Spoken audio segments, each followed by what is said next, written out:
Dear students, welcome back. Yes, CUET UG ये दूसरा साल है जबकि CUET UG कंडक्ट हो रही है। पिछले साल तो बहुत मेस में था, आप लोगों के जो सीनियर थे उनको बहुत परेशानी हुई है और अभी भी वो परेशानी से जूझ रहे हैं।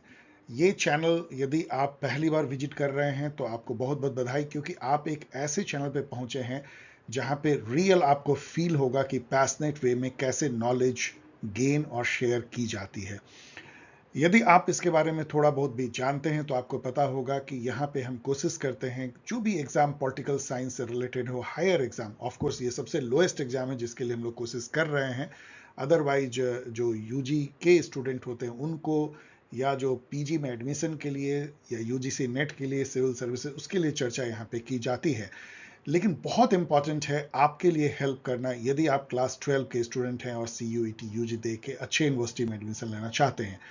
ये वीडियो क्या कोशिश कर रहा है कि पिछले साल की जो क्वेश्चन आई है 2022, उसको इस ढंग से एनालाइज करें कि हम स्ट्रैटेजी बना सकें एग्जामिनेशन के लिए अगले 25 डेज में। ये बात है, क्योंकि एग्जाम आपका लगभग 25 के आसपास होगा।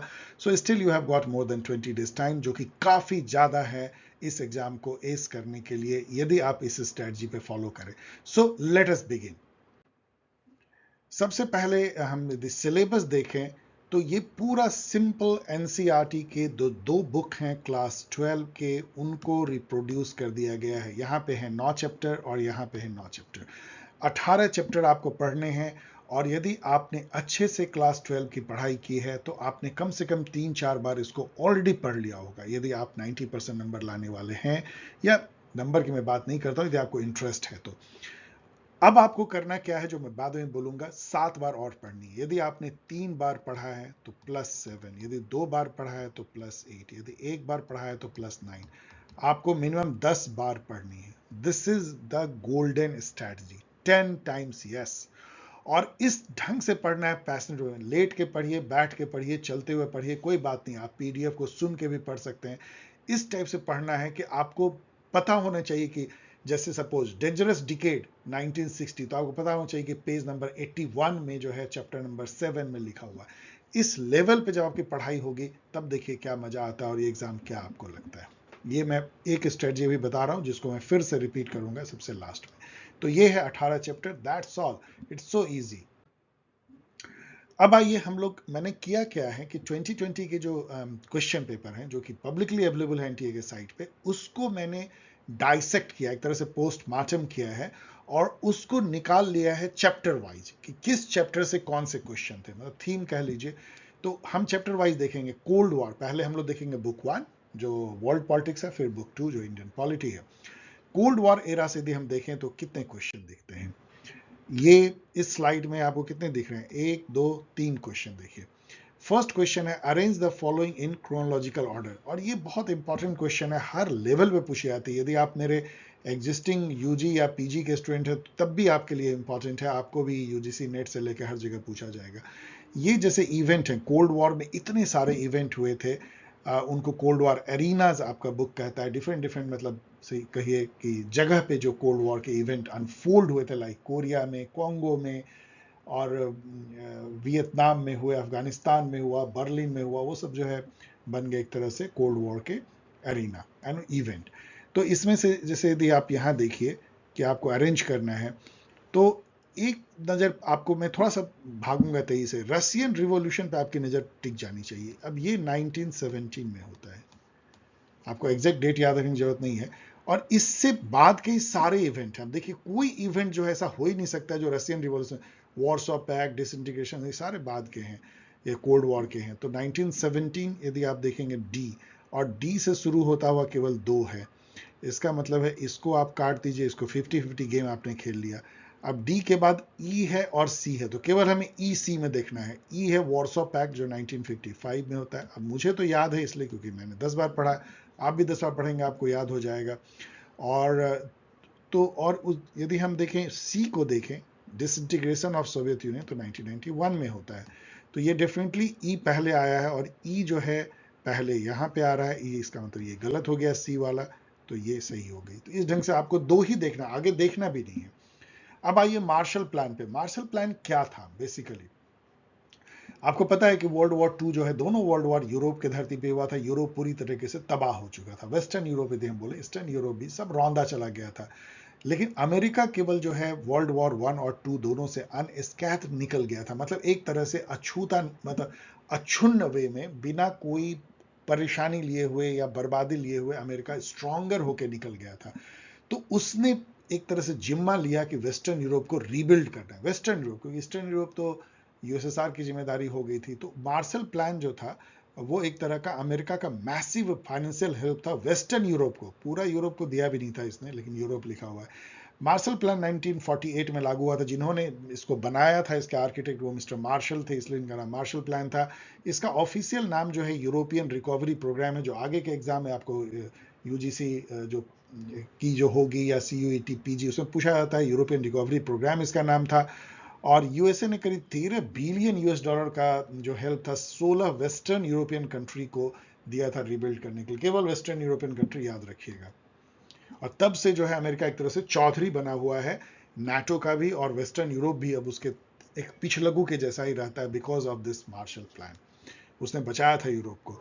विच one of the following statement about the Berlin wall is false. एक बड़ी मजेदार सी बात है कि बर्लिन में, थोड़ी सी हिस्ट्री में आपको बता रहा हूं कि 1945 में जब हिटलर हार के कगार में पहुंच गया, तो अजीब सी बात हुई। जो जर्मनी की जो शान थी बर्लिन, उसमें ईस्टर्न डायरेक्शन से यूएसएसआर की रेड आर्मी ने आके धावा बोल दिया। पूरा आधी बर्लिन को वो खा गया। और इधर वेस्ट से जो है यूएसए और यूके और फ्रांस की सेना जो है वो यहाँ पे अलाइड फोर्स यहाँ घुसा है, आधा बर्लिन। और जब युद्ध खत्म हुआ, हिटलर मर गया बेचारा, तो उसके बाद इन लोगों ने आधे आधे जर्मनी को बांट लिया। जो ईस्टर्न जर्मनी था वो ईस्टर्न, मतलब ईस्ट बर्लिन जो था ईस्टर्न जर्मनी का पार्ट बन गया, वेस्ट बर्लिन वेस्टर्न जर्मनी का। ये हो गया कैपिटलिस्ट, ये हो गया कम्युनिस्ट। और 1961 आते आते तो एक पूरी दीवार जो है बना दी गई ईस्ट और वेस्ट बर्लिन के बीच में, जो 1989 में आके टूटती है। अब यहाँ पे देखिए, ये हिस्ट्री मैंने आपको बता दिया। Which one of the following statement about Berlin wall is false. कौन सा, यहाँ ध्यान दीजिए, कई बार हम लोग इसको ट्रू देख लेते हैं। It was build during the cold war, 1961 बना था, मैंने बताया। यस, ये तो सही है। तो आपको फॉल्स देखना है। It symbolise the division between capitalist communist world, बिल्कुल सही है। It mark the unification of the two part, no, इसका उल्टा है। It mark the division of the two part of Germany, not unification. और इसको तोड़ दिया गया था नवंबर 1989 में। ये तीनों सही है, लेकिन ये गलत है। अब यहां मैंने आपको आपके ही एनसीईआरटी बुक से इसको कॉपी पेस्ट कर दिया। आपको डेफिनेटली इसको 4 बार 5 बार में इसको रट लेना चाहिए, सारे जो कोल्ड वॉर के टाइमलाइन है, क्योंकि ये आपको बार बार पूछे जाएंगे। आप देखिए यहाँ पे यूनिफिकेशन जर्मनी का कब होता है, बर्लिन वॉल टूटता है। यहाँ देखिए बर्लिन वॉल जो है बना है, कंस्ट्रक्शन हुई है, इस तरह की बर्लिन ब्लॉकेड हुआ है। यहाँ पे ये भी पूछा जाता है। एयरलिफ्ट बर्लिन की हुई थी, उसको पूछा जाता है। अब यहाँ तो मुझे टाइम नहीं है, नहीं तो पूरा इसको आप पढ़ सकते हैं, एक्सप्लेन कर सकते हैं, लेकिन डेफिनेटली डियर स्टूडेंट, इसको 5, 6 या 10 बार बिना पढ़े आगे मत बढ़िए। अब देखिए क्या होता है, end of bipolarity. Cold war में बायपोलर वर्ल्ड था, मतलब एक यूएसएसआर और उसके एलाइज थे कम्युनिस्ट वर्ल्ड, एक यूएसए और उसके एलाइज थे इस वेस्टर्न वर्ल्ड या कैपिटलिस्ट वर्ल्ड। दोनों में एक आयरन कर्टन जो है, मतलब लोहे की एक दीवार जो है खींची गई थी। वो खत्म हो जाता है 1991 में आते आते, क्योंकि यूएसएसआर जो है वो ढह जाता है। उसके बाद से वर्ल्ड एक तरह का यूनिपोलर जैसा हो जाता है। यूएस एकमात्र हेजमन बचता है, वो वर्ल्ड का चौधरी बन जाता है, जो लगभग अभी भी चल रहा है। चाइना थोड़ी सी उसको अब जो है चुनौती दे रहा है। Who was the general secretary of the communist party of Soviet union 1985? ये कौन भूल सकता है कि वो शख्स जिसने कि यूएसएसआर को एक तरह से ढहाया, और लोग कहते हैं कि विश्व के लिए बहुत अच्छा किया और बायपोलरिटी को ख़त्म किया, लेकिन पता नहीं अच्छा हुआ बुरा हुआ। और वो थे मिखाइल गोर्बाचोव, जो कि जनरल सेक्रेटरी बने, मतलब कि हेड बने यूएसएसआर के। और उनकी ही जो दो नीति थी, ग्लासनोस्त और प्रेस्तेरोइका। ग्लासनोस्त दोनों रशियन वर्ड है। ग्लासनोस्त का मतलब होता है पॉलिटिकल ओपननेस, एंड प्रेस्त्रोइका का मतलब होता है इकोनॉमिक रीस्ट्रक्चरिंग। तो एक तरह से ये दो लोग कहते हैं कि बोतल से जिन उन्होंने निकाला, ग्लासनोस्ट और प्रेस्टोरिका, और उसको वो संभाल नहीं पाए। वो चाहते नहीं थे कि यूएसएसआर ढह जाए इस तरह ताश के पत्तों की तरह, लेकिन वो चाहते थे थोड़ा रिफॉर्म हो, पॉलिटिकल ओपननेस आए, उतनी जो सिकंजा जो कस गया था कम्युनिस्ट टोटलिटेरियन टाइप का वो ना हो। लेकिन ऐसा होता नहीं है डियर स्टूडेंट, जब एक बार कुछ आप रिफॉर्म करते हैं तो उसके बहाव को कोई रोक नहीं पाता, और वही हुआ। Identify the political consequences of disintegration of Soviet union. अब ये क्वेश्चन पूछ रहा है कि सोवियत यूनियन ढह गया 1991 में, तो उसका क्या क्या परिणाम रहा, इसमें से कौन कौन सा करेक्ट है ये पूछ रहा है। अब देखिए 5 स्टेटमेंट है और करेक्ट जो है अधिक से अधिक 3 है या 2 है, इसका मतलब 2-3 तो जरूर रॉन्ग है। तो ग्लोबल वॉर ऑन टेरर का कोई से नाता नहीं है। End of cold war confrontation definitely हुआ, तो बी जिसमें है वो सही होगा, तो बी केवल 2 में है, इसका मतलब ये खत्म हो गया, एक ही से आपका ये खत्म हो गया। अब बी के साथ सी है, बी के साथ सी है, तो सी को आपको पढ़ना भी नहीं है, ये बिल्कुल ही सही होगा। अब केवल हमको देखना है कि ई सही है या नहीं है, तो बस। तो ई power relation in world politics change, बिल्कुल चेंज हो गया, मैंने बताया हेजमन हो गया, यूनिपोलर हो गया, तो ई वाला सही है, तो बी सी। मैं जो आपको टेक्निक बता रहा हूं कि आपको सारे ऑप्शंस पढ़ने की भी जरूरत नहीं, यदि आप एलिमिनेशन की टेक्निक को डेवलप कर लेते हैं। धीरे धीरे आप डेवलप करेंगे, अभी तो आप शुरुआत ही कर रहे हैं कॉम्पिटिटिव एग्जाम की। थर्ड चैप्टर आते हैं हम लोग, यूएस हेजमनी इन वर्ल्ड पॉलिटिक्स। अब जो है यूएस हेजमन बन गया है, चौधरी बन गया। देखिए क्या क्वेश्चन है। अब यूएस ने दिखा दिया वर्ल्ड को इन सब अटैक से और लड़ाई से कि हम हैं रियल मास्टर, हम हैं डॉन, हम हैं बॉस, हम हैं चौधरी, हम हैं हेजमन। हेजमन मतलब होता है, मतलब एकमात्र जो सुपर पावर जिसके तरफ सब देखते हैं और वो उसके ऊपर कोई नहीं है, उस टाइप की हेजमन। ऑपरेशन डेजर्ट स्टॉर्म जो है वो क्या थी कि कुवैत एक छोटी सी कंट्री, उस पर जो है इराक ने अटैक कर दिया था, तो उसको बचाने के लिए अमेरिका आगे आया था। इसको डेजर्ट स्टॉर्म कहते हैं, इसको गल्फ वॉर भी कहते हैं। तो ये 1990 में हुई थी। अब देखिए क्या इससे ही मैच हो जाता है। देखिए मैच करने में डियर स्टूडेंट सीखिए ये सब टेक्निक, आपको पूरे चारों मैच नहीं करने होते। अब हम लोग जस्ट टेस्ट करेंगे ए का 2। अब देखिए ए का 2 केवल 2 ही में है, इसका मतलब क्या है, ये खत्म हो गया, ये खत्म हो गया, बस एक हम जानते हैं, तो हम 50-50 गेम हमने खेल लिया। अब ए का 2 के बाद हम देखेंगे बी का 3 होगा या बी का 1, अब एक ही सही होगा, तो बी पे आते हैं। ऑपरेशन इनफाइनाइट रीच क्या था? अल-कायदा जो बाद में उसने इतना बड़ा अटैक किया, उसने कुछ यूएस एम्बेसी पे बम बरसाया था, उसको गुस्सा होकर यूएस ने क्रूज मिसाइल एक ही साथ 2 कंटिनेंट में दागा, जो कि हजारों किलोमीटर चल के एकदम सीधे ठिकाने पे लगा, सूडान में, खार्तूम में और अफगानिस्तान में। मतलब उससे पूरी तहलका मच गई कि इतनी दूर तक रीच है अमेरिका का कि वो अपने क्रूज मिसाइल से 5000 4000 किलोमीटर या 3000 किलोमीटर अटैक कर सकता है, वो पिन पॉइंटेड। तो ये इन्फिनाइट रीच जो है वो 1998 में हुई थी, तो बी का 1 होगा। इससे ये सही हुआ, ये गलत हो गया, तो यहीं पे हो गया। अब आगे आप केवल मैच कर लीजिए।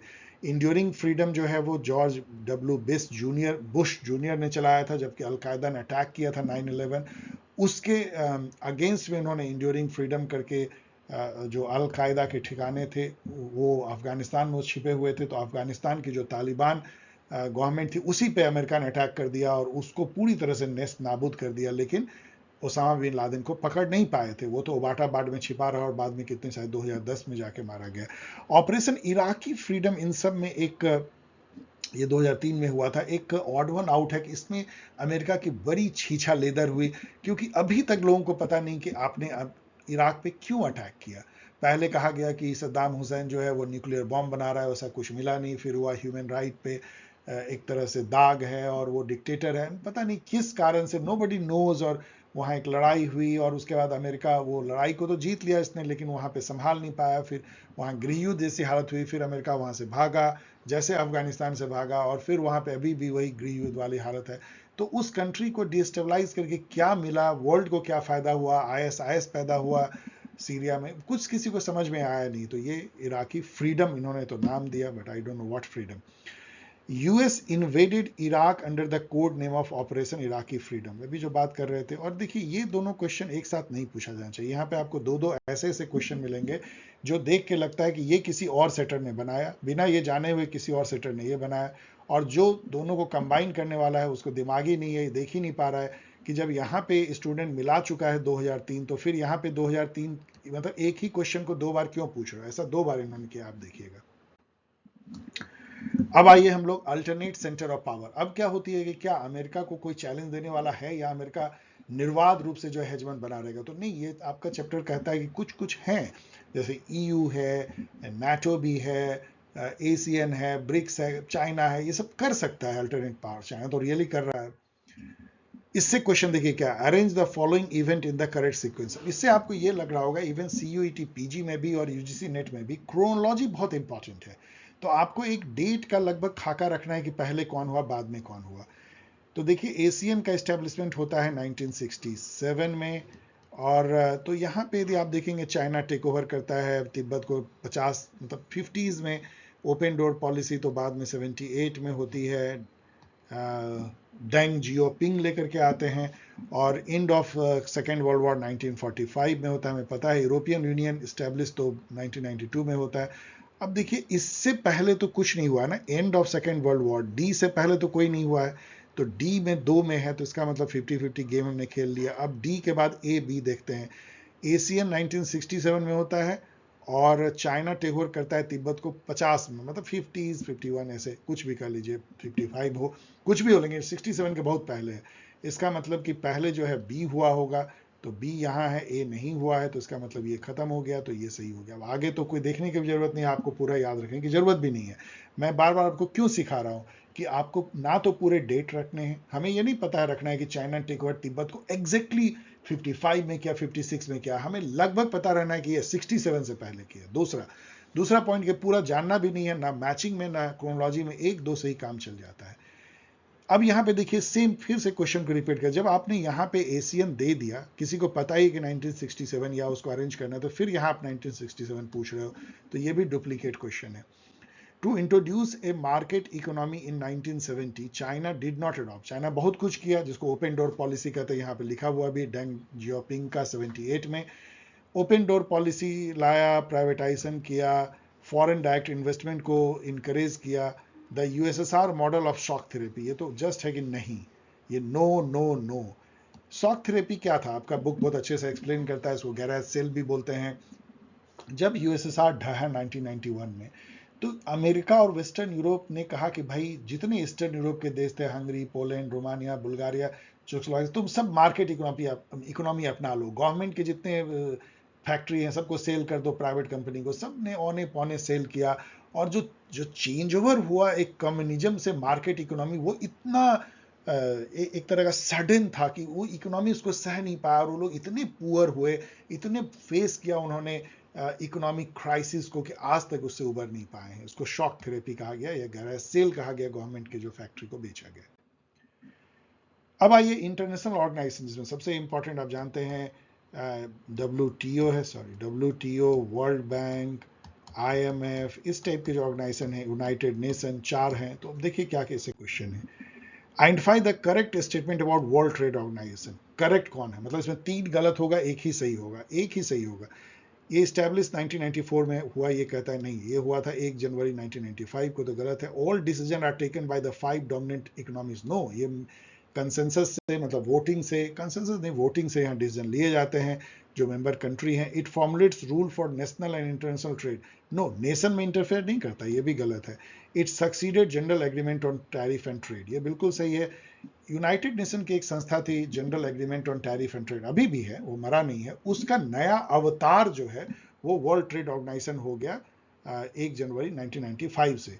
और ये भी कई बार पूछा जाता है, उरुग्वे राउंड ऑफ गैट की मीटिंग हुई थी, उसमें ये फैसला लिया गया कि अब इसको WTO में कन्वर्ट किया, जिसको बहुत ज़्यादा पावर होंगे, डिस्प्यूट रिजोल्यूशन का, फ्री ट्रेड का एंड ऑल। और इसका हेडक्वार्टर जो है जहां गैट का था वहीं रह गया, वो है जिनेवा, जहां पे कि यूनाइटेड नेशन के एजेंसी सबसे ज़्यादा लोकेटेड हैं। अब यहाँ आइए, जो है ये बहुत मज़ेदार क्वेश्चन इसलिए का वो बहुत नॉलेज देता है, ये मैच करने के लिए कह रहा है कुछ ऑर्गेनाइजेशन और उसके पीछे जो थीम है। जैसे कि IAEA जो है, इसका पूरा नाम है इंटरनेशनल एटॉमिक एनर्जी एजेंसी। वो बनी थी, एक बहुत फेमस स्पीच अमेरिका के राष्ट्रपति ने दिया था, उसको एटम फॉर पीस स्पीच कहते हैं। ये 1953 में यूनाइटेड नेशन जनरल असेंबली, को शॉर्ट में UNGA मैंने लिखा है, उसमें प्रेसिडेंट आइजनहॉवर ने दिया था 1953 में। उन्होंने ये कहा था, आपको पता है कि अमेरिका जो है वो एटम बॉम्ब गिराने वाला एकमात्र अभी तक कंट्री है, तो उस पर ये ओनस थी कि कैसे इसका पीसफुल यूज किया जाए, क्योंकि उसने इसका न्यूक्लियर यूज किया था न्यूक्लियर बॉम्ब में। तो आइजनहॉवर ने कहा कि नहीं, अब वो समय आ गया है कि हम एटम को पीस के लिए यूज करें, और उसी बेसिस पे एक ऑर्गेनाइजेशन खुली, peaceful use of atomic energy, IAEA। तो ए का 4, क्या ए के 4 से मेरी बात बन जाती है? देखिए 2 हो गई, 50-50 हम लोगों ने गेम खेल लिया। अब देखिए रूल ऑफ ग्लोबल ट्रेड, अभी हम लोगों ने देखा कि ये बनाती है WTO, तो बी का 1, और यहाँ पे आपको मिल जाएगा, क्योंकि बी का 1 एक ही में, इसमें तो है नहीं, तो यहीं से हमारा आंसर मिल गया, बाकी देखने की जरूरत नहीं है। लेकिन बाकी नॉलेज के लिए, economic and social cooperation organisation जो है वो, या काउंसिल जो है, इकोसॉक बोलते हैं, ये यूनाइटेड नेशन की एक प्रमुख ऑर्गन है। इसका 6 ऑर्गन है, 5 यहां मैंने लिखा है, general assembly, security council, trusteeship council, international court of justice और सेक्रेटरीट। छठा जो है इकोसॉक है, जिसके बारे में मैंने यहाँ पे लिख दिया है, पढ़ लीजिए। अब देखिए यहाँ पे क्या है, veto power of course UN के संबंध में है, कैन बी बेस्ड, वैसे तो ये अंग्रेजी क्वेश्चन हो गया, वीटो पावर क्या होता है? वीटो पावर क्या होता है कि 6 लोग बैठे हैं और 5 लोग कह रहे हैं कि हमको पिज्जा खाना है, और छठे के पास यदि वीटो पावर बोलेगा नो पिज्जा नहीं खाना है, तो पिज्जा नहीं खाना है, मतलब मेजोरिटी की डिसीजन नहीं मानी जाएगी यदि किसी ने वीटो लगा दिया। तो वीटो मतलब कि ओवर राइडिंग, आपको पावर रोकने का, इसको वीटो पावर कहते हैं। So it is a special power enjoyed by all member, no all member तो है नहीं, a negative vote which means I forbid, ये लगता है, देखते हैं, monetary benefit no, a special power enjoyed by secretary no, तो ये है ए निगेटिव वोट है, आई फॉरबिड, मैं इसको मना करता हूं। और वीटो पावर जो यूनाइटेड नेशन के संदर्भ में, यूनाइटेड नेशन सिक्योरिटी काउंसिल में 5 ही कंट्री को है, वो है चाइना, फ्रांस, यूएस, रसिया और यूके और यूएसए, इसको वीटो पावर है। इंडिया जो है वो परमानेंट मेंबर बनने के लिए, बाकी South Africa, Brazil, Germany, Japan, इन सब के साथ कोशिश कर रहा है, इन सबको G4 मेंबर कहते हैं। अब आइए फुल OECD, यहाँ पे ये भी बता दें कि 5 ये सब जो है UNSC के परमानेंट मेंबर कहलाते हैं, और 10 जो है टेम्पोररी मेंबर होते हैं, जो 2 साल के टर्म के लिए बनाए जाते हैं UN मेंबर्स में से। OECD जो है एक समय तो बहुत इंपॉर्टेंट ऑर्गेनाइजेशन था, इसका फुल फॉर्म पूछ रहा है, इसका पूरा है organisation of economic cooperation and development. ये ऑर्गेनाइजेशन जो है क्या, यहाँ पढ़ लीजिए, मैंने लिख दिया है। इसमें बेसिकली वो सभी कंट्री शामिल हुए थे जो अपने को लिबरल मार्केट बेस्ड इकोनॉमी वाले कंट्री, कैपिटलिस्ट कंट्री कहलाते, लाइक USA, UK, जापान भी था, ऑस्ट्रेलिया, न्यूजीलैंड और कनाडा, और जितने भी वेस्टर्न डेमोक्रेसीज थे जो अपने को लिबरल एंड कैपिटलिस्ट मानते, जो मैंने कहा OECD कंट्री। एक समय में ये जो है डेवलप कंट्री का ग्रुप था, जैसे कि G7 होता था, अब इसकी बहुत वैल्यू घट गई है, ये आपकी बुक में दिया हुआ, इसलिए यहाँ पे पूछा है। अब आइए नेक्स्ट चैप्टर है contemporary south Asia. South Asia मतलब कि आपको बांग्लादेश की, पाकिस्तान, नेपाल, इन सब की कहानी इसमें बयान है इंडिया के साथ में। इसमें दोनों क्वेश्चन जो है नेपाल से हैं, और कुछ भी इसमें और कुछ नहीं पूछा है, तो नेपाल को इन्होंने वैल्यू दिया है। The form of government Nepal, Nepal के बारे में पूरी कहानी उसमें दी गई है। 2006 के बाद जो वहाँ पे 7 पार्टी अलायंस के तत्वाधान में जो एक मूवमेंट हुई थी, डेमोक्रेसी मूवमेंट, उसकी पूरी कहानी है। इवेंट है, ये क्वेश्चन तो उस इवेंट पे है। ये कह रहा है कि 2006 के पहले नेपाल किस टाइप का जो है वो रेजिम था वहाँ पे। तो आपको पता है वहाँ कॉन्स्टिट्यूशनल मोनार्की थी उस समय तक, मतलब एक किंग होता था, किंग ज्ञानेंद्र थे, जो किंग वीरेंद्र के छोटे भाई थे, और किंग वीरेंद्र थे ना शायद, बहुत बहुत मशहूर थे, जिनकी गोलीबारी उनके ही बेटे ने उसको जो है ये कर,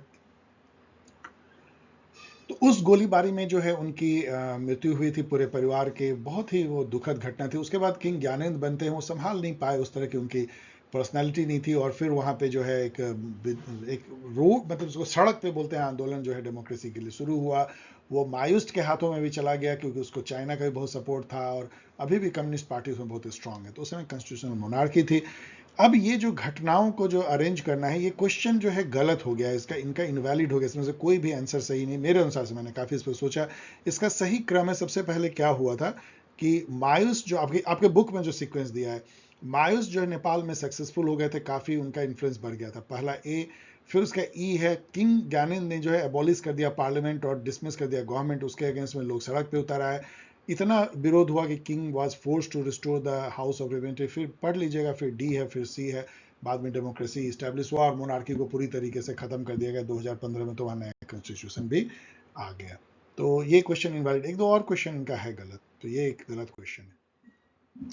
अब आइए जो लास्ट चैप्टर है ग्लोबलाइजेशन। ग्लोबलाइजेशन आपको पता है ना क्या है डियर स्टूडेंट? ये बेसिकली एक फास्टर जो है इंटरकनेक्टेडनेस या इंटरडिपेंडेंस है सभी कंट्रीज का, और बहुत फास्टर मूवमेंट जो है goods, services, peoples, ideas, information का अक्रॉस द ग्लोब, जिससे कि एक तरह समझिए मेटामॉर्फिकली ग्लोब सिकुड़ गया है। एक मतलब कि आप पॉकेट में रखने लायक ग्लोबल विलेज जैसा हो गया है, टाइनी हो गया है, क्योंकि आप एक ट्वीटर करते हैं और पूरे दुनिया में वो बात फैल जाती है। आप मनी यहाँ से ट्रांसफर करते हैं यूएसए, कुछ मिली सेकेंड में पहुंच जाते हैं। तो इवन उड़ करके आप जो है सैन फ्रांसिस्को 14 घंटे में चले आते हैं, जितनी देर में कि पहले हम लोग अपने इंडिया में भी बहुत जगह अभी भी नहीं जा पाते हैं यदि ट्रेन से जाएं तो ये ग्लोबलाइजेशन है, जहाँ पे कि एक कंट्री पे कोई अटैक होता है यूक्रेन पे, और पूरे वर्ल्ड की जो है एनर्जी सप्लाई गड़बड़ा जाती है, क्योंकि वर्ल्ड पूरा इंटरकनेक्टेड है, उसकी फूड सप्लाई जो है गड़बड़ हो जाती है। दिस इज व्हाट ग्लोबलाइजेशन है। जब आप एक शर्ट पहनते हैं और आपको बताया जाता है कि बटन जो है होंडुरास में बना है, इसकी कपड़ा जो है इजिप्ट से आया है, स्टिचिंग बांग्लादेश में हुई है, इसका गोडाउन जो है वो इजिप्ट में है, तो बहुत आपको तब फील होता है कि यस, इस तरह से ग्लोबल सप्लाई चेन है, कहीं पे प्रोड्यूस होता है, कहीं पे स्टॉक होता है, कहीं पे बिकता है, and like that. This is globalisation. अब इसमें क्वेश्चन देखिए, choose the incorrect statement about political consequences of globalisation. Globalisation के बहुत सारे कंसिक्वेंस है, कल्चरल है, पॉलिटिकल है, इकोनॉमिक है, खासकर इकोनॉमी तो बहुत ज़्यादा है, सोशल भी है। यहाँ पे पॉलिटिकल कंसिक्वेंसेज क्या है, तो इसमें से इनकरेक्ट कर रहा है, मतलब 3 सही होंगे। It erodes the ability of government, क्योंकि ग्लोबलाइजेशन जो है वो ग्लोबल जो ऑर्गेनाइजेशन है, मल्टीनेशनल कॉरपोरेशन है, ग्लोबल जो एजेंडा है, उससे जो है जो डोमेस्टिक गवर्नमेंट थोड़ी डाइल्यूट हो जाती है। वेलफेयर स्टेट जो है स्ट्रेंथन नहीं होता, ये रॉन्ग है। वेलफेयर स्टेट जो है वीकन होता है, क्योंकि ग्लोबलाइजेशन के साथ में नियो लिबरल आइडियाज भी जो है ग्लोबलाइज हो रहे हैं, जिसमें ये कहा जाता है, जिसको वॉशिंगटन कंसेंसस कहते हैं, अमेरिका की पॉलिसी जिसके तहत ग्लोबलाइजेशन हो रही है कि भाई देखो, तुम वेलफेयरिज्म मत करो, मतलब मुफ्त अनाज, मुफ्त सिलेंडर, मुफ्त मुफ्त ये सब मत करो, फ्री भी मत करो, लोगों को कुछ भी फ्री मत दो, और अपना फिजिकल डेफिसिट टाइट करो। तो वेलफेयरिज्म जो है वो कर्टेल होती है, स्ट्रेंथन नहीं होती है। तो इसका मतलब है कि ये सब जो है करेक्ट होगा, मतलब स्टेट का रोल घट जाता है, इसलिए मिनिमलिस्ट स्टेट है, मतलब सही है। कैपिटलिस्ट पॉलिसी लागू होती है, क्योंकि इसको नियो लिबरल या कैपिटलिज्म ग्लोबलाइजेशन कहते हैं, कैपिटलिस्ट ग्लोबलाइजेशन कहते हैं। अब उससे पहले कि ये देखें, देखिए ये क्वेश्चन फिर रिपीट कर दिया, किसी दूसरे सेटर ने किया होगा, फिर पूछ दिया, choose the option that correctly represent political consequences. यहां भी पॉलिटिकल कंसिक्वेंसेज, यहां भी, ये भी किसी ऐसा हो ही नहीं सकता कि एक सेटर एक ही तरह क्वेश्चन सेट करे। ये जब 2-3 सेटर करते हैं और मिलाने वाला अंधे टाइप से बिहेव करता है, तब ऐसा होता है।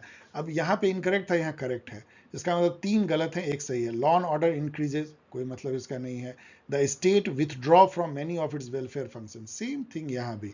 वेलफेयर स्टेट मतलब कि स्ट्रेंथन होता है, गलत है, और यहाँ पे ये सही है कि state withdraw from many of its welfare function. Same question है 2 बार, यहाँ तीसरा क्वेश्चन है जो रिपीट हो रहा है, आप देख रहे हैं। Globalisation leads to cultural homogenisation. Cultural homogenisation क्या है कि आपको हर जगह पिज्जा हट दिखे, बर्गर किंग दिखे, एक ही तरह का खाना, एक ही तरह का पीना, एक ही तरह के स्टोर, आप आंख खोले तो आपको पता नहीं चले कि आप न्यू दिल्ली में हैं कि सैन फ्रांसिस्को में। इस टाइप का लोग भी उसी टाइप का बात कर रहे हैं, वही नेटफ्लिक्स देख रहे हैं, वही हॉलीवुड के बारे में बात कर रहे हैं, उसी तरह अंग्रेजी की लिंगो यूज कर रहे हैं, लाइक दैट। तो इसमें ये कह रहा है कि इसके कारण क्या है ग्लोबलाइजेशन के दौर में। तो राइज ऑफ यूनिफॉर्म कल्चर तो होगा ए, तो ए देखिए 2 ही में है, तो इसका मतलब ये खत्म हो गया। ए के साथ सी है, के साथ डी है, तो अब पहले हम लोग सी को देखते हैं। Imposition of western culture on the rest of the world, ये बिल्कुल सही है, यही तो हो रहा है अभी। वेस्टर्नाइजेशन इसको एक तरह से लोग बोलते हैं, अमेरिकनाइजेशन भी बोलते हैं, तो डी सही नहीं होगा। Modify the culture without overwhelming the traditional, ये तो मतलब गलत है ही। तो ए एंड सी सही आंसर। अब आइए हम लोग जो है इंडियन पॉलिटी पे चलते हैं। अभी तक आपने क्वेश्चन को काउंट करेंगे तो लगभग इन्होंने आधा आधा जो है दिया है, मतलब वर्ल्ड से थोड़ा सा ज़्यादा दिया है, इंडियन पॉलिटी से तो हल्का सा कम, लेकिन इंडियन पॉलिटी 60-40 कह सकते हैं। चलिए अब इंडियन पॉलिटी से देखते हैं।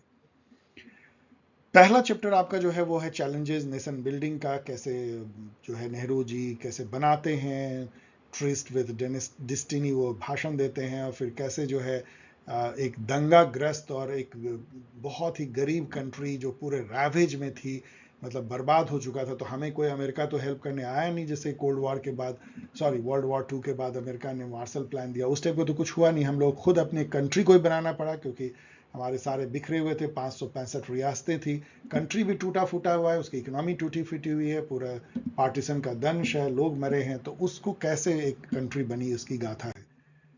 अब यहाँ पे देखिए ये जो है बहुत सारे चीज जो किए गए हैं उसका मैचिंग है। इंस्ट्रूमेंट ऑफ एक्सेशन आपको पता है कि पटेल जी ने जो है वो एक बनाया था कि भाई आप हमसे जब मर्ज करोगे इंडिया में प्रिंसली स्टेट तो उसको इंस्ट्रूमेंट ऑफ एक्सेशन कहा जाएगा।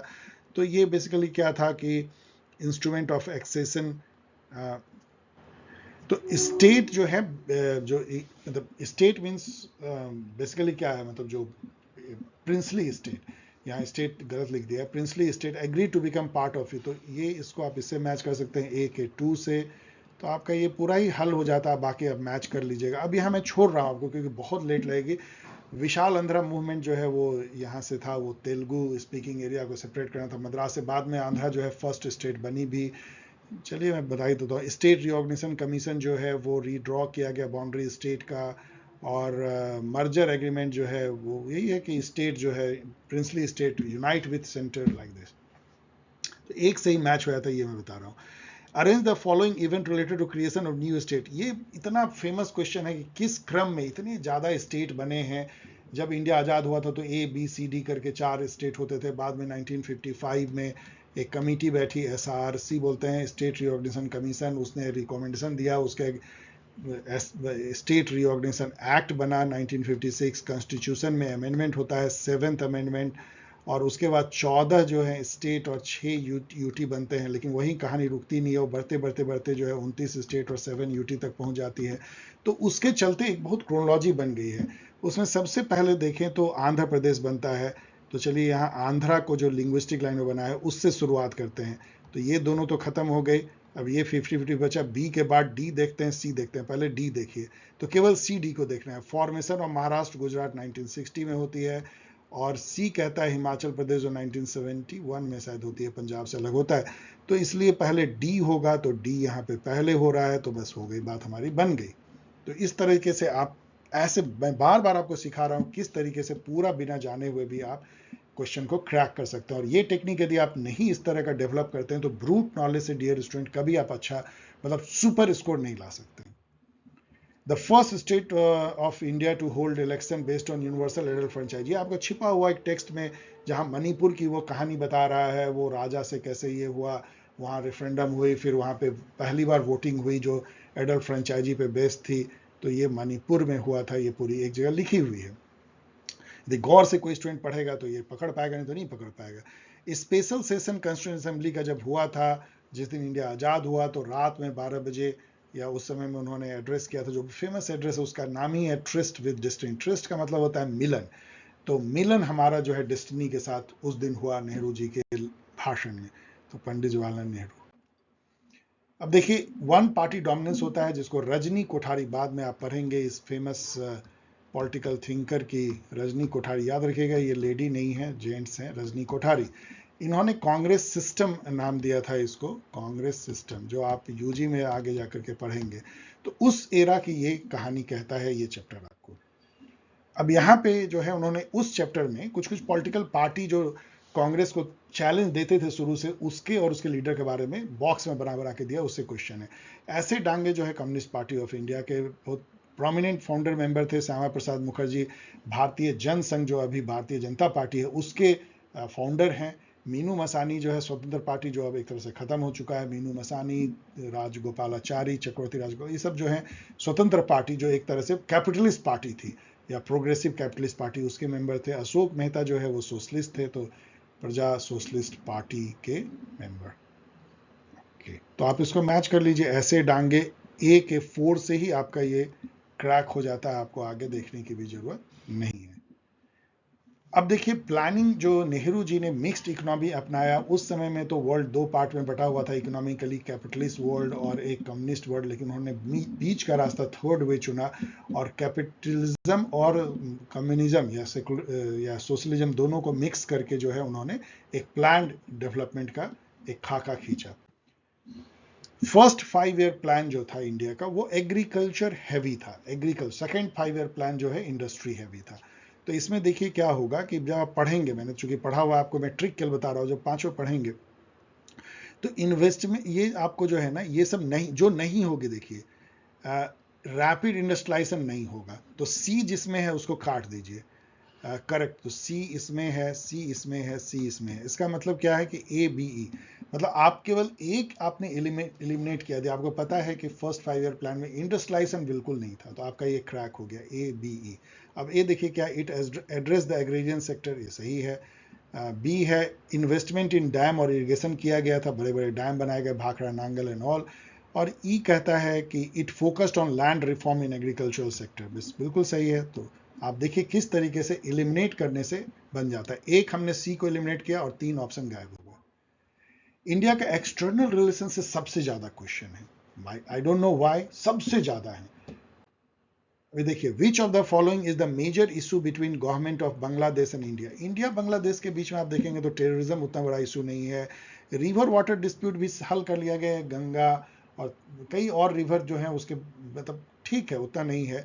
इकोनॉमिक रिलेशन को भी लेकिन इनफिल्ट्रेशन जो है ना, मतलब कि जो विस्थापित लोग जो चले आते हैं बांग्लादेश से, रोहिंग्या आ जाते हैं, मुसलमान आ जाते हैं, और फिर यहाँ पे जो असम में भरते जाते हैं, उसके चलते जो हंगामा होता है, तो infiltration is the main issue.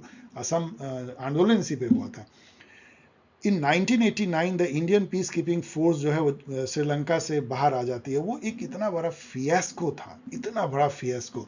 Rajiv Gandhi 1987 में जो है, उस समय में एक वहाँ बहुत चतुर प्रेसिडेंट होते थे श्रीलंका के, जयवर्धने। उनको लोग लोमड़ी की संज्ञा देते थे इंटरनेशनल रिलेशन में। वो उनके जाल में फंस गए, और तमिल जो हैं, जो लिट्टे थे, वो इंडियन मूल के थे। तमिलनाडु के तमिल से उनका बहुत बेटी रोटी का नाता होता था, तो इंडिया का एक तरह से साउथ इंडिया का झुकाव था उधर। राजीव गांधी इन सब चीज़ों को पता नहीं कितना समझ पाया। उन्होंने अपनी सेना भेज दी तमिल के खिलाफ लड़ने के लिए, मतलब लिट्टे के खिलाफ। उससे तमिलनाडु में भी तमिल उनके अगेंस्ट हो गए, और लिट्टे तो जानी दुश्मन हो ही गए, जिन्होंने कि उनकी जान भी ले ली। और चूंकि उसमें जो जो तमिल थे इंडिया के, वो भी बहुत दुखी थे, तो उसको षड्यंत्र करने का मौका मिल गया और उनकी जान चली गई। अब यहाँ हुआ क्या कि 1989 आते थे, 2 साल आते थे, थक गई हमारी सेना, बहुत सारे सैनिक मरे और बिना कोई मकसद पूरा किए हुए वो आ गए। वो भेजे क्यों गए थे? राजीव गांधी ने सोचा था कि वहां जाके हमारी सेना जो है वो तमिल और श्रीलंकन गवर्नमेंट के बीच में बीच बचाव करके और उसको हथियार डलवा देगी, वहां शांति हो जाएगी। इतनी आसान तो होती नहीं है सब बातें। अब यहाँ क्वेश्चन पूछा जा रहा है कि 1989 Indian peace keeping force pulled out of Sri Lanka without attaining it's objective. यहाँ पे देखिए थोड़ा सा स्पेलिंग भी, objective because India signed an accord, ऐसा तो होगा नहीं। अब हमको खोजना है कि क्यों ऐसा हुआ।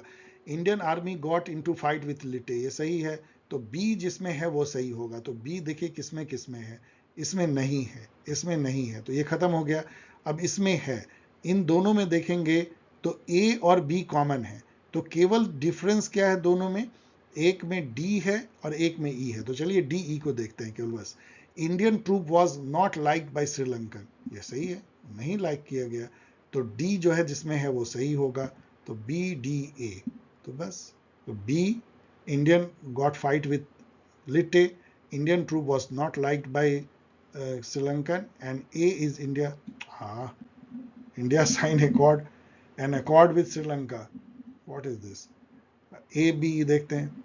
एनीवेज, अब ये देखिए क्या है, मैं क्वेश्चन मार्क कर रहा हूं, ए किसी भी तरीके से सही नहीं। India sign and accord with Sri Lanka, ये तो ठीक है, लेकिन ये रीजन नहीं है, ये तो फैक्ट है। बट एनीवेज चलिए ठीक है, बी डी ए इसका होगा, अच्छा नहीं क्वेश्चन है। Indian peace keeping force was sent to Sri Lanka in 1987, तो अभी मैंने कहानी जो बताया उसी में इसका पार्ट है। India's conflict with Pakistan is over strategic issue. अब ये है कि इंडिया पाकिस्तान क्यों लड़ता है, बहुत सारे कारण, टेररिज्म भी इसमें है, क्रॉस बॉर्डर टेररिज्म, बेसिकली खास करके जम्मू कश्मीर एक मुद्दा है। तो इंपोर्ट नेचुरल गैस इजम नहीं है, role of non regional power नहीं है, इंडिया डिमांड, सियाचिन ग्लेशियर हमारे बीच में एक झगड़ा का है, सर क्रीक भी है, और जम्मू कश्मीर का भी एरिया को लेकर के है, आर्मेनिया, द टेररिज्म भी लेके।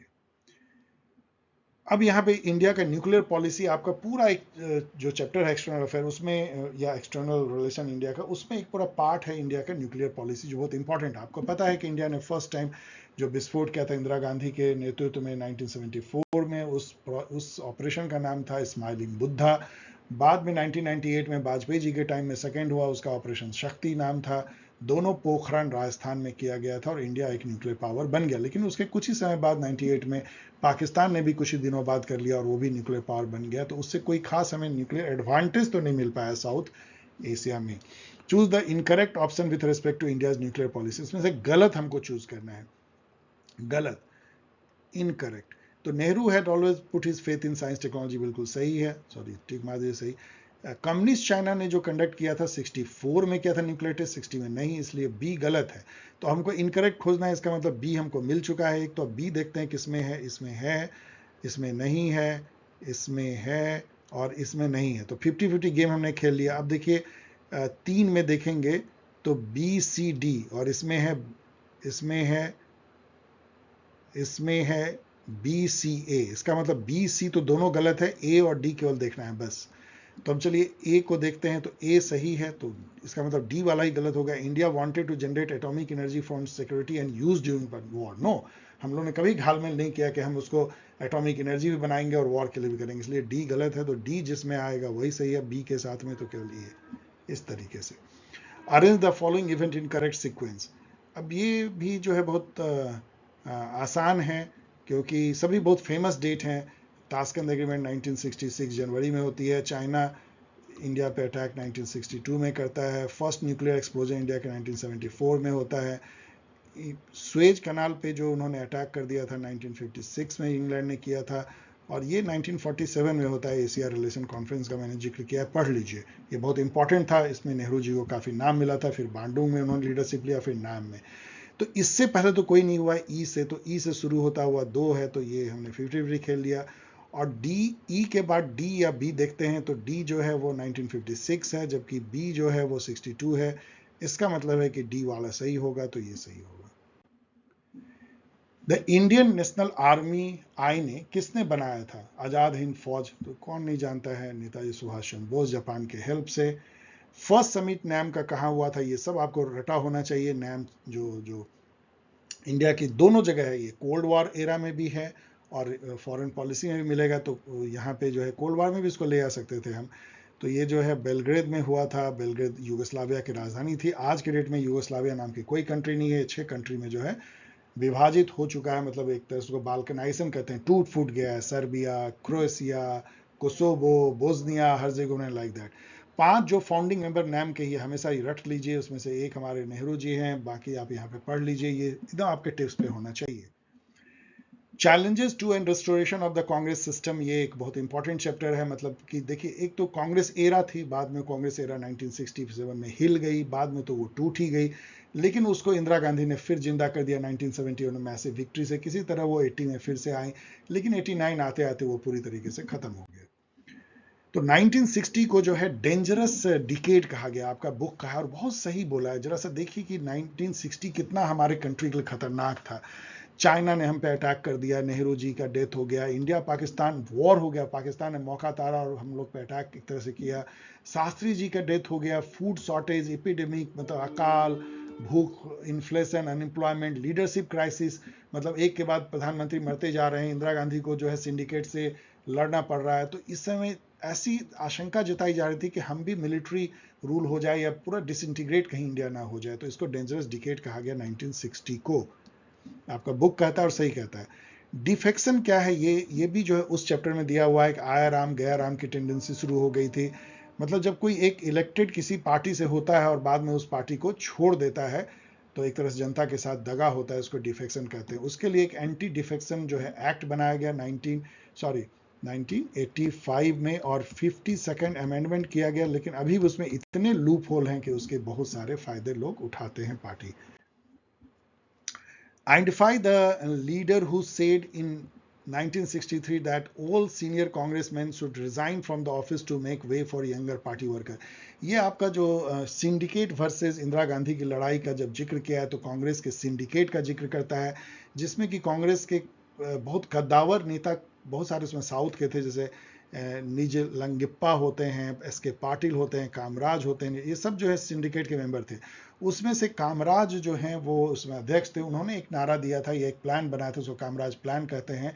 उनका कहना था कि जितने कांग्रेस के वरिष्ठ नेता हैं वो सब ऑफिस छोड़ दे, कोई प्राइम मिनिस्टर हो, डिप्टी प्राइम मिनिस्टर हो, कोई चीफ मिनिस्टर, सब छोड़ के पार्टी को स्ट्रेंथन करने में लगे, तो और यंगर लोगों को आने दे, तो ये कामराज प्लान था। जनरल इलेक्शन 1967 में जब हुआ तो उसने एक कहावत को जन्म दिया, एक सेइंग को, कि एक मतलब इतना ज्यादा कांग्रेस का प्रभाव खत्म हो गया था कि लोग कहते थे कि एक ट्रेन पकड़ो दिल्ली से कलकत्ता के लिए तो एक भी राज्य से पास नहीं करना पड़ेगा जो कांग्रेस रूल्ड हो। इतना मतलब कि कांग्रेस स्टेट में हार गई थी, और हर स्टेट में एक SVDS बना था, उसको संयुक्त विधायक दल की सरकार कहते थे, SVD। तो ये कह रहा है कि इसमें से कौन सा ऑप्शन ये जो सेइंग है उससे रिलेट नहीं करता है। तो एंड ऑफ कांग्रेस डोमिनेंस हो गया था, सही है। Growing popularity of non Congress party हो गई थी। Introduction of phenomena of coalition हो गया था। इसका मतलब ये गलत होगा ही होगा। SVDS formed in different state by the parties having identical ideology. No, एकदम डाइवर्स आइडियोलॉजी। जनसंघ वाले हाथ मिला रहे हैं कम्युनिस्ट से, कम्युनिस्ट मिला रहे हैं स्वतंत्र पार्टी से, लाइक दैट। कोई भी ये जो है ना, it was a collision of convenience not of ideology. एकदम बस केवल इसलिए कि कांग्रेस को हटाना है इसलिए सब साथ आ गए थे। तो ये जो है सही है, मतलब ये इससे रिलेट नहीं करता है। अब ये मैंने चूंकि अलग नहीं टॉपिक दिया, क्योंकि एक ही क्वेश्चन था तो एक ही जगह लिख दिया। The crisis of democratic order, ये इमरजेंसी के दौरान का, आप तो पता है आपको, इस चैप्टर को ही हटा दिया गया है। तो एक क्वेश्चन इसी कल पूछा गया कि जयप्रकाश नारायण जो है वो किस पार्टी से बिलोंग करते थे, तो वो बेसिकली वो सोशलिस्ट पार्टी से बिलोंग करते थे। बाद में उन्होंने तो जनता पार्टी बनाया, तो वो तो हौच पौच था, सभी मिले हुए थे उसमें, जनसंघ भी थी और कम्युनिस्ट भी और सोशलिस्ट भी और सब। रिसेंट कम्युनिस्ट थी या नहीं, ये अब चेक कर लीजिए। जनता पार्टी में कम्युनिस्ट नहीं, सोशलिस्ट और Jansangh and many other party और थे। Recent development in Indian politics जो है वो लास्ट चैप्टर है। इसमें देखिए क्या क्वेश्चन पूछते हैं। रिसेंट डेवलपमेंट मतलब कि अभी का तो नहीं है, लेकिन हाँ 90s 2000 लाइक दैट है। कैसे कांग्रेस का पतन होता है, बीजेपी की राइज होती है, कैसे कंसेंसस बनता है, हमारे फॉरेन पॉलिसी के क्या है कंसेंसस है, लाइक ये सब है। कास्ट बेस्ड पॉलिटिक्स कैसे हो गई है, रीजनलिज्म कैसे हो गई है, कोलिशन पॉलिटिक्स कैसे हो गई, जो मेन स्ट्रीमिंग हो गई हमारे पॉलिटिक्स में, उसकी जिक्र है इसमें।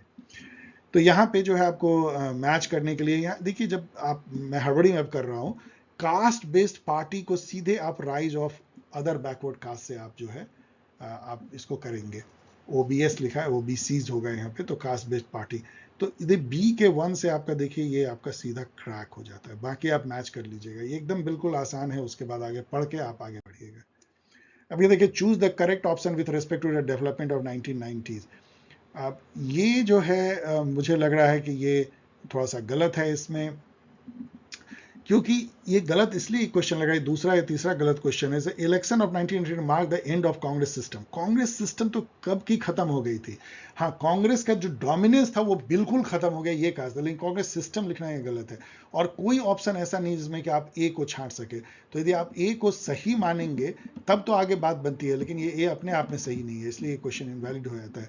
अब इसमें देखें कि इसमें करेक्ट ऑप्शन देखेंगे तो राजीव गांधी की हत्या 90 लिटे कर देती है, आपको मैंने कहानी बताया 1991 में, तो बी सही है।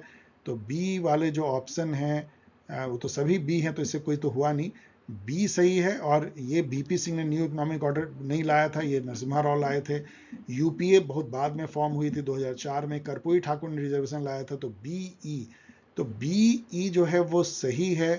तो बीई 2 हो गया, और उसके साथ में सी ये सही कर रहे हैं, जो कि बीपी सिंह के साथ है, जो कि ये हो ही नहीं सकता है। और ए यदि लेंगे तो उसमें बी सी है, जो कि सी सही नहीं है। इसका मतलब ये पूरा ही क्वेश्चन ही गलत है, इनवैलिड क्वेश्चन है ये। और जब मैं आपको कहता हूं इनवैलिड क्वेश्चन, तो आप ध्यान रखिए कि सीयूईटी यूजी में तो 2 ही 3 आपको मिल रहे हैं, सीयूईटी पीजी में तो 12-13 क्वेश्चन इनवैलिड थे। तो इसमें कोई आपको आश्चर्य नहीं होना चाहिए। ये थोड़ा उतना अभी क्वालिटी कंट्रोल नहीं है एनटीए का, और इनको आगे बढ़ना पड़ेगा।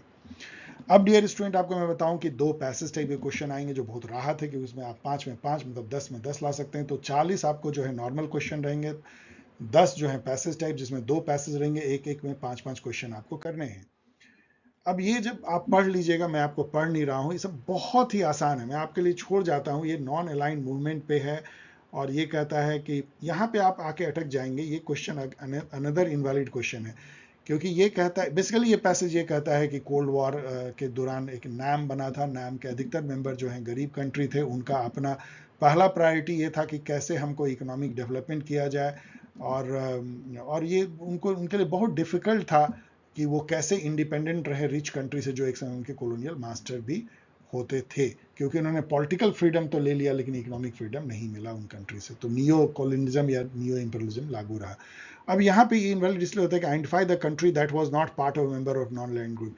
इसमें पाकिस्तान और कोरिया दोनों बाद में बने थे, दोनों बने थे, ऐसा नहीं बने थे। तो कब की बात ये कर रहा है, इंडिया श्रीलंका तो थे ही, तो इसलिए ये क्वेश्चन इनवैलिड हो जाता है। The least developed country achieve the freedom from richer country, तो किस टाइप ऑफ फ्रीडम, तो इनको पॉलिटिकल फ्रीडम मिला था, इकोनॉमिक नहीं है, इसी में लिखा हुआ है। Main M of the least developed country उसी में लिखा हुआ है कि अपना वो इकोनॉमिक डेवलपमेंट चाहते थे, तो डेवलप इकोनॉमिकली अपलिफ्ट पीपुल, यही इनका सही एम था, मतलब मेन एम था। The country that were categorise least development, अधिकतर उसमें से नॉन अलाइन कंट्री थे, ये कहा गया है। और ये आपके चैप्टर में है, इसमें नहीं कहा गया है कि इन्होंने एक आइडिया दिया था ग्लोबल लेवल पे, new economic international order neo, जिसके थ्रू की जो है लिस्ट डेवलप कंट्री को जो अपलिफ्ट किया जाए। वैसे टाइम फिक्स हो गया था, आपकी किताब इसमें पूरी डिटेल में नियो के बारे में कहता है, आप पढ़ भी लीजिएगा। ये जो है इंदिरा गांधी किस तरह से 1971 का जीतती हैं इलेक्शन गरीबी हटाओ के नारे पे, और कैसे 1974 आते आते डिफरेंट कारणों से वो घिर जाती हैं, पॉलिटिकल समस्या अपोजिशन में कैसे जयप्रकाश नारायण एक आंदोलन छेड़ते हैं बिहार और गुजरात में, जॉर्ज फर्नांडिस जो है रेलवे स्ट्राइक करवाते हैं, और किस तरीके से इमरजेंसी लग जाती है इलाहाबाद हाई कोर्ट के ऑर्डर, और कैसे उनका टसल जो है जुडिशरी से होता है, ये सब बातें इसमें कही गई हैं। अब ये है द स्लोगन गरीबी हटाओ किसने दिया है, ये इंदिरा गांधी ने दिया था। ये बहुत फेमस क्वेश्चन है जो बहुत जगह आपको पूछी जाती है। इन विच टू स्टेट जो है स्टूडेंट प्रोटेस्ट किए थे जयप्रकाश नारायण जी के नेतृत्व में, तो ये बिहार और गुजरात था। बेसिकली ये इन्फ्लेशन पे था, महंगाई पे थी, और स्टूडेंट की समस्या करप्शन सब पे था। Who organise the railway strike, ये आपको इसमें कहा गया है, जॉर्ज फर्नांडिस, उसे भी सब जानते हैं। On what condition Jayaprakash Narayan led the Bihar student movement, ये यहाँ नहीं लिखा है लेकिन आपके चैप्टर में ये लिखा है कि उन्होंने कहा था कि वो नॉन वायलेंट रहेगा तभी मैं करूंगा। The issue of conflict between the executive and judiciary was over. अब यहाँ पे तो बहुत सारे कारण दिए गए हैं, और ये नहीं था कि एक इशू पे था, लेकिन मेन जो था फंडामेंटल राइट और डीपीएसपी के बीच का जो द्वंद्व था ना, जो इंदिरा गांधी की गवर्नमेंट थी वो डीपीएसपी मतलब ये directive principle of state policy, जो कि हमारे सोशलिज्म या सोशलिस्ट आइडिया से या गांधीयन आइडिया दोनों को मिक्स करके उससे गाइडेड होती थी, उसको वो प्रेशर देना चाहते थे, जो कॉन्स्टिट्यूशन में थोड़ा नीचे रखा गया था कॉन्स्टिट्यूशन के फ्रेमवर्क के द्वारा। और जो कोर्ट था वो फंडामेंटल राइट को ऊपर रखना चाहता था, जो कॉन्स्टिट्यूशन में ऊपर रखी गई थी। इसके चलते जो है अंत में उसकी परिणति जो है केशवानंदा भारती केस में होती है, जहाँ की बेसिक स्ट्रक्चर डॉक्ट्राइन आता है, उसके बारे में आप आगे बहुत ज्यादा पढ़ेंगे। अभी हम 50वीं सालगिरह केशवानंदा भारती केस की मना रहे हैं। सो फंडामेंटल राइट ऑफ पीपल ठीक है ये। अब डियर स्टूडेंट आइए कि ये एक जो 1 घंटे का लगभग वीडियो मैंने बना दिया है, इससे क्या लेसन मिलता है ये 50 क्वेश्चन को देख करके। लगभग आपको 45 मिनट मिलता है, जो कि काफी ज्यादा है, ठीक है आप कर लेंगे। इसमें लेसन जो मिलता है गौर से समझिए, यदि मैं एक बार कह रहा हूं, यदि आप उसको 100 बार रिवर्बेट करेंगे तो शायद आपको इस वीडियो से फायदा होगा। एक तो चलिए बहुत सिंपल सी बात है कि इसमें मैंने जो देखा कि human security, environment, popular movement, regional aspiration से एक भी क्वेश्चन नहीं है, तो बड़ा अजीब है, कुछ से बहुत ज्यादा है। लाइक कोल्ड वॉर फेवरेट है इनका, और इंडिया का फॉरेन रिलेशन बहुत फेवरेट है। सभी question 100% question NCERT text book से, एक भी क्वेश्चन बाहर नहीं है। ये सबसे अच्छी और मजेदार बात है। लेवल इसका इजी टू मीडियम है, टफ लगभग नहीं है। अब स्ट्रेटजी क्या है, एनसीईआरटी बुक को 8 से 10 बार आपको ये 18 चैप्टर पढ़ने हैं।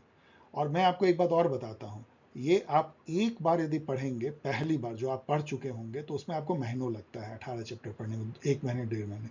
दूसरी बार आप जो है 5 दिन में पढ़ते हैं, तीसरी बार आप 4 दिन में, चौथी बार आप 1 दिन में, और जब लास्ट टाइम आप पढ़ते हैं तो 18 चैप्टर को आप लगभग जो है 3 घंटे में पढ़ सकते हैं डियर स्टूडेंट, याद रखिए, क्योंकि आपको पूरा याद हो जाता है।